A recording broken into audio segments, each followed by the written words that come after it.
నమస్తే. ఈరోజు మన స్టూడియోలో ప్రముఖ ఆధ్యాత్మికవేత్త, జ్యోతిష్య వాస్తు పండితులు శేషగిరిరావు గారు ఉన్నారు. గురువుగారితో మాట్లాడేద్దాం. నమస్కారం గురుగారు. నమస్తే అండి.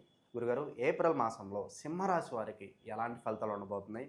మంచి ఫలితాలు పొందడానికి పరిష్కార మార్గాలు కూడా తెలియజేయండి చివరిలో. తప్పకుండా. ముందుగా మరి సింహరాశిలోకి వెళ్ళబోయే ముందు మన ప్రేక్షకులందరికీ కూడా పరిపూర్ణంగా ఆరోగ్యం లభించాలని, తర్వాత ఏదైతే వాళ్ళు కోరికలు పెట్టుకుంటున్నారో ఆ కోరికలు ఎంతో కొంత ముందుకెళ్ళాలని మనస్ఫూర్తిగా ఆకాంక్షిస్తూ మరి ఆ సింహరాశి పరిస్థితి ఏంటో చూద్దాం. అయితే ఇక్కడ సింహరాశి వారికి కొద్దిగా ఇబ్బంది ఈ సంవత్సరం. అది మనకి ప్రతి నెల కూడా మళ్ళీ తర్వాత ఎలాగో చెప్పుకుంటాం. కానీ మెయిన్ ఏంటంటే ఇప్పుడు ఏదైతే అంతకుముందు ఉన్న ఈ షష్టగ్రహ కోటి అది వీళ్ళకి అష్టమంలో పడింది. తర్వాత ఇప్పుడు ప్రస్తుతం కర్కాటకానికి నుంచి వెళ్ళిపోయిన అష్టమ శని అనేది ఏదైతే ఉందో అది ప్రస్తుతం సింహరాశికి వచ్చేసింది. అక్కడి నుంచి ఇక్కడ బదిలీ అయింది. తర్వాత రెండోది వచ్చేప్పటికి ఏంటంటే అసలు రాశ్యాధిపతి కూడా అక్కడ అష్టమంలో ఉన్నాడు అక్కడ. సో ఆయన ఏప్రిల్ 13న వస్తాడు బయటికి. సో ఏప్రిల్ 13న వస్తే కొద్దిగా ఒక్క పెసరు ఊరట వస్తుంది. కానీ ఇంకా గ్రహాలు అయితే కనుక అష్టమంలోనే ఉన్నాయి. మెయిన్ ఆ ధనాధిపతి బుధుడు అష్టమంలోనే ఉంటాడు. పైగా ఇప్పుడు ప్రస్తుతం వక్రంలో ఉన్నాడు. ఏప్రిల్ 7లో వక్రం పోతుంది అనుకోండి. తర్వాత మరి ఉద్యోగాల కారకుడు, వృత్తి కారకుడు శుక్రుడు కూడా ఊచలో ఉన్న వక్రంలో ఉన్నాడు. ఆయన 13 వక్ర త్యాగం అవుతుంది. అంటే ఒక రకంగా చెప్పాలి అంటే కనుక ఈ సింహరాశి వారికి కొద్దిగా రెండో భాగం నుంచి, అంటే మొదట అర్ధ భాగం కూడా కొంతవరకు ఒడిదుడుకులుగా ఉండటం, తర్వాత ఆరోగ్య భంగం, అంటే మధ్యలో ఏదో రకమైన అనారోగ్య సమస్యలు వస్తూ ఉండటం, తర్వాత ఈ తీరిక లేని పనులతో అకాల భోజనం, అకాల నిద్ర ఇలాంటివి తరచూ ఏర్పడుతూ ఉంటాయి. సో తర్వాత నిర్ణయాలు కూడా ఒక కొలిక్కి రాలేకపోవటం, అంటే కాసేపు మనం ఇల్లు మారిస్తే బాగుంటుందేమో అనిపిస్తుంది. ఒక తాట మీద ఉండరు. అంటే సిచ్యువేషన్స్ వీళ్ళు స్థిరమైన వాళ్ళు. యాక్చువల్గా మనకి మిథునము కర్కాటకంతో పోలిస్తే సింహరాశి వాళ్ళు కొద్దిగా గట్టిగా ఉండేవాళ్ళే. కానీ సిచ్యువేషన్ పరిస్థితులు వీళ్ళకి అలా అనుకూలించకపోవటం, అంటే ఈ క్షణాన్ని మనకి ఇల్లు మారుద్దాం అనిపిస్తుంది. కానీ ఇక్కడేమో ఉద్యోగంలో వేరే మార్పు వస్తుంది. ఇప్పుడు ఈ మార్పు ముఖ్యమా, నాకు అక్కడ ఇల్లు మారటం ముఖ్యమా? సో ఇలా ఏదో రకంగా ఒక కొలిక్కి రాలేకపోవటం అంతే తప్ప పరిస్థితులు వీళ్ళకి ఆ అధీనంలో లేవు. మనిషి వీళ్ళ అధీనంలోనే ఉంటాడు. ఆ రకమైన కొంతవరకు ధైర్యం అనుకోండి, ఒక రకమైన తెగింపు అనుకోండి, పట్టుదల అనుకోండి, దానివల్ల వీళ్ళు కూడా కొద్దిగా ఒక రెండు సంవత్సరాలకి వీళ్ళు కూడా ఎంతో కొంత ఇబ్బంది పడుతూ ఉన్నప్పటికీ కూడా ఏదో విధంగా మేనేజ్ చేసేస్తున్నారు. సో ఒత్తిడి అనేది అయితే వీళ్ళకి ఎక్కువే ఉంది. తర్వాత రెండోది ఏంటంటే ఎప్పుడు కూడా కంపల్సరీ అటెండ్ చేయాల్సిన ఖర్చులు. ఇప్పుడు అమ్మగారికి సడన్గా బాగుండదు, ఆమెను హాస్పిటల్ చేర్చాల్సిన బాధ్యత నాది. సో కూతురుంటే కూతురు బాధ్యత, కొడుకుంటే కొడుకు బాధ్యత. అలా ఏదైనప్పటికీ కూడా ఈ లగ్నంలో ఎవరైతే ప్రస్తుతం లేదా రాశిలో ఎవరైతే సింహరాశిలో పుట్టారో వాళ్ళకి ఇలా ఏదో రకమైన ఇబ్బందులు ఎదుర్కోవటం అనేది, ఖర్చులు వీళ్ళ చేతిలో లేకపోవటం. తర్వాత రెండోది వచ్చేప్పటికి ఏంటంటే వీళ్ళు కూడా అక్కడ మెహర్బానీ అనేది ఉంటుంది. అంటే నేను 10 మందికి భోజనం పెడితే చాలు నాకున్న పొజిషన్కి, కానీ పక్కనాడు ఏమనుకుంటాడో, ఎదురుగుండా వాడు ఏమనుకుంటాడో అనుకుంటే 10ని 20 చేస్తాడు. సో అలా కొంత మెహర్బానీకి పోయి ఆ రకంగా కూడా కొంత ఇబ్బంది పడటం అనేది ఉంది. కానీ సరే, ఇంతకుముందు మీరు ఏం చేశారు అనేది పక్కన పెడితే ఈ నెలలో మటుకు సాధ్యమైనంత వరకు జాగ్రత్తగానే వెళ్ళండి. అంటే ఎక్కడ తప్పదో అక్కడ పెట్టండి ఖర్చు. అంటే కొంత మీ యొక్క మెహర్బానీని కానీ పటోటోపాలను కానీ కొంతవరకు కన్నాళ్ళు వాయిదా వేయండి అంటున్నాం. సో బేసిక్గా వీళ్ళకుంటే ఇవి, కానీ నియంత్రించుకోవాలి ఈ నెల. ఎందుకంటే అంత పూర్తిగా సజావుగా ఉండదు. ఉద్యోగాల్లో ఉన్నట్టుండి ఆకస్మికంగా మార్పులు వస్తాయి. తర్వాత మనకి ఇష్టం లేని పని భారంగా మొయ్యాల్సి వస్తుంది. ఎందుకంటే చేయకపోతే ఇల్లు గడవదు, చేస్తే అక్కడ ఏం పరిస్థితి బాగుండదు, అస్తమాను మన నెత్తిన మొట్టలే ఉంటాయి. సో ఇంకేముంటుంది, సుఖమేమి ఉండదు. సో కానీ బేర్ చేయాలి. సో అందుకని అలా బలవంతంగా ఏదటం అనేది ఎక్కువ ఉంది వీళ్ళకి. సో అసలే బలవంతంగా వెళ్తున్నాం, ఇంకా మనం ఆ బలవంతాన్ని ఇంకా బలవంతం చేసుకోకూడదు.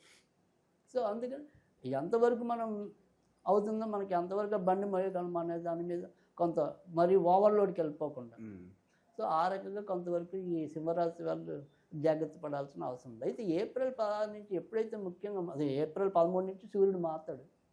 సో సూర్యుడు మారిన తర్వాత నుంచి ఆయన కూడా వీళ్ళకి కొంతవరకు భాగ్యస్థానానికి వస్తాడు. అందుకని అక్కడి నుంచి ఏదైనా విదేశాలకు వాటికి వెళ్ళాలన్నా కూడా సాధ్యమవుతుంది. తర్వాత తండ్రి పరంగా ఏమైనా సరే రావాల్సినవి కానీ, లేదా తండ్రి పరంగా మనం ఏమైనా సమస్యలు ఎదుర్కొంటున్నా కానీ అవి కొంతవరకు పరిష్కారంలోకి వస్తాయి ఏప్రిల్ 13 నుంచి. తర్వాత రెండోది వచ్చేప్పటికి ఏంటంటే సంతాన విషయంలో కనుక మనం ఏదైనా సరే కొత్త నిర్ణయాలు తీసుకుని వాటిని అమలు చేయాలి అనుకుంటున్నాం. అంటే మన పిల్లలు ఏదైనా సరే ఒకసారి హాస్టల్లో వేయాలని కొంతమంది తల్లిదండ్రులు అనుకుంటారు. లేదు ఈ కాలేజీ మార్చి ఇంకో కాలేజీలో వేద్దాం అనుకునే వాళ్ళు కొంతమంది ఉంటారు. ఇలా ఏదైనా సరే పిల్లలకి ఏదైనా సరే కొత్త మార్పు, ఆ పిల్లల కొత్త మార్పు కోసం ప్రయత్నించే వాళ్ళు మరి ఆ మార్పుకు వెళ్ళొచ్చా వెళ్ళకూడదు అంటే కనుక సాధారణంగా ఇవన్నీ అకాడమిక్ ఇయర్స్ అన్నీ కూడా మనకి ఏప్రిల్ 13 తర్వాతే ఉంటాయి కదా జనరల్గా. సో అందుకని ఏప్రిల్ 13 తర్వాత వీళ్ళు ఖచ్చితంగా ఆ రకమైన నిర్ణయాలు అయితే కనుక అమలు చేసుకోవచ్చు. సో అంత ఇబ్బందికరమైన పరిస్థితి ఏమీ లేదు. తర్వాత రెండోది ఏంటంటే ఈ ఏప్రిల్ 13 నుంచి క్రమంగా అన్ని రకాల రంగాల వాళ్ళు కూడా, అంటే ఈ సింహరాశిలో పుట్టే ఉద్యోగ రంగంలో ఉన్న వాళ్ళు, వ్యాపార రంగంలో ఉన్న వాళ్ళు, ఇలా ఏ రంగం వాళ్ళైనా కానీ తప్పకుండా ఎంతో కొంత పురోభివృద్ధిలోకి నెమ్మదిగా గ్రోత్ అనేది మెల్లమెల్లగా వస్తుంది గ్రోత్ అనేది. సో అందుకని కొద్దిగా ఊరట, అమ్మయ్య ఈ మాత్రమే వచ్చిందిరా బాబు అనేది, పోయిన నెల కంటే నాకు బెటరే కదా అనే ఒక కొంత ఆశ. సో ఆ ఆశ కొంతవరకు వీళ్ళని కొత్త ఊపిరిలో పోయటం అనేది. సో ఆ రకంగా వీళ్ళు కొంత బాగుపడటం అనేది జరుగుతుంది. కానీ ఈ ఆరోగ్య విషయంలో మాత్రం ఇంకా కొన్నాళ్ళైతే, ఎందుకంటే ఇంకా అష్టమంలో ఆ శుక్రుడు ఉండటం వల్ల ముఖ్యంగా అంటే పాత రోగాల వాళ్ళు, అంటే పాత రోగాల వాళ్ళంటే ఇప్పటికే ఏదైనా సరే డయాబెటీస్ వచ్చిన వాళ్ళు, ఎంతో కొంత హార్ట్కి సంబంధించిన ప్రాబ్లమ్స్ ఉన్న వాళ్ళు, అంటే దీర్ఘకాలిక రోగాలు ఒక రకంగా చెప్పాలి పాత రోగాలు అంటే. సో వాళ్ళు మాత్రం కొంతవరకు జాగ్రత్తగా ఉండాలి, అంటే వాటి నియంత్రణ విషయం. ఇక ఏదైనా సరే విడిగా అనారోగ్యం అనేది ఏప్రిల్ 13 లోపే పోతుంది. దీర్ఘకాలిక రోగులకి ఈ నెలంతా జాగ్రత్తగా ఉండాలి. మామూలుగా అప్పుడప్పుడు వచ్చే టెంపరీ అనారోగ్యాలు ఉంటాయి కదా, సీజనల్ మార్పులు అలాంటివి పర్వాలేదు. ఏప్రిల్ 13 తర్వాత పెద్దగా వీళ్ళ మీద ప్రభావం చూపించేవి ఏమి ఉండవు. అక్కడి నుంచి ఆరోగ్యం కూడా కొంతవరకు బాగుంటుంది, మెదడు కూడా కొంత చక్కగా ఆలోచించగలుగుతుంది, టెన్షన్ నుంచి ఫ్రీ అయ్యి. సో అందుకని సింహరాశి వాళ్ళకి ఓకే. తర్వాత మరి కొత్తగా పెళ్లి కావాలి అనుకునే వాళ్ళకి మరి ఈ నెల ఏమైనా ముందుకెళ్ళేలాగా ఉందా, వెనక్కి వెళ్ళేలాగా ఉందా, ఎలా ఉంది అనుకుంటే కనుక ఖచ్చితంగా శుభకార్యాలు జరుగుతాయి ఇంట్లో. సో ఏప్రిల్ 13 నుంచి ఖచ్చితంగా ఏదైనా సరే శుభకార్యాల దిశగా వీళ్ళింటి అడుగులు పట్టడం అనేది ఉంటుంది. అలాగే ఏదైనా సరే ఈ రాశిలో పుట్టి పెళ్లి కాని అమ్మాయిలు ఉన్న అబ్బాయిలు ఉన్న కొద్దిగా మఖా నక్షత్రానికి మనం చెప్పలేము పూర్తిగా, కానీ పుబ్బా నక్షత్రం, ఉత్తర నక్షత్రం వాళ్ళకి మాత్రం కొద్దిగా తాంబూలం వేసుకునేది, తాంబూలం పంచుకునేది ఉంటుంది. సో అందుకని వాళ్ళకి మటుకు కొంతవరకు అనుకూలమైన కాలంగానే చెప్పాల్సి ఉంటుంది. సరే, ఇంకా సంతానం విషయంలో మనం ఇందాకే చెప్పుకునే ఏమైనా మార్పులు కావాలంటే చేసుకోవచ్చు. ఇది సరే, మరి కొత్తగా సంతానం కావాలి అంటే కనుక వాళ్ళకి ఎలాంటి అవకాశాలు ఉన్నాయి, మరి ఏమైనా అసలు సంతానం కలుగుతారా లేదా, ఇలాంటివి కనుక మనం చూసినప్పుడు ఏంటంటే ప్రస్తుతం అయితే కనుక సింహరాశి వాళ్ళు సంతాన పరంగా పెద్దగా ఇబ్బంది పడే అవకాశం ఏమీ లేదు. సో సంతానకారకుడు గురుడు ప్రస్తుతం మంచి ప్లేస్లోనే ఉన్నాడు. మే 15కి వచ్చేప్పటికి మంచి లాభంలోకి వస్తాడు.